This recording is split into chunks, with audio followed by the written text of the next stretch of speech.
আবারও গাঁজা উদ্ধারে বড় সাফল্য মুঙ্গিয়াকামী থানার পুলিশের। নজির গড়ল মুঙ্গিয়াকামী থানার পুলিশ। নবনিযুক্ত ওসি সনেশ দেববর্মার নেতৃত্বে ইতিমধ্যে একাধিক গাঁজা উদ্ধার অভিযান সফলভাবে সম্পূর্ণ হয়েছে। আজকের অভিযান সেই ধারাবাহিকতায় নতুন যাত্রা যোগ করল। পুলিশ জানিয়েছে, সুনির্দিষ্ট তথ্যের ভিত্তিতে শনিবার মহকুমা পুলিশ আধিকারিক ও প্রশাসনের অন্যান্য কর্তা ব্যক্তিদের সহযোগিতায় থানা এলাকার 41 মাইল নাকা পয়েন্টে অভিযান চালানো হয়। এ সময় TR01AY 1597 নম্বরের একটি ছোট মানের গাড়ি আটক করে প্রায় 134 কেজি শুকনো গাঁজা উদ্ধার করা হয়। উদ্ধার হওয়া গাঁজার বাজার মূল্য প্রায় 20 লক্ষাধিক টাকা বলে দাবি পুলিশের। একই সঙ্গে গাড়ির চালককেও আটক করেছে পুলিশ।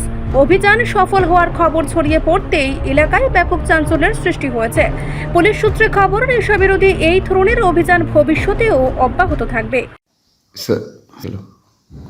আজকে আমরা সকাল 10টা নাগাদ একটা ইনফরমেশন পেয়েছি আগরতলা দিক থেকে TR01AY 1579 গাড়িটা আমবাসার দিকে যাইতেছে। তখন আমরা 41 মাইল নাকাতে আমরা গাড়িটিকে ডিটেইন করি। ডিটেইন করার পরে আমরা SDPO তেলামরা, DCM তেলামরা, এরপরে ইন্ডিপেন্ডেন্স উইটনেসের সহ আমরা এটার গাড়িটাকে চেক করি। চেক করে টোটাল 67 ইউজ বান্ডিল গাঞ্জা আমরা রিকভারি করি।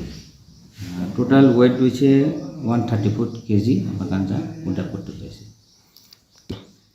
বাজার মূল্য অ্যাপ্রক্সিমেট 20 লাখ।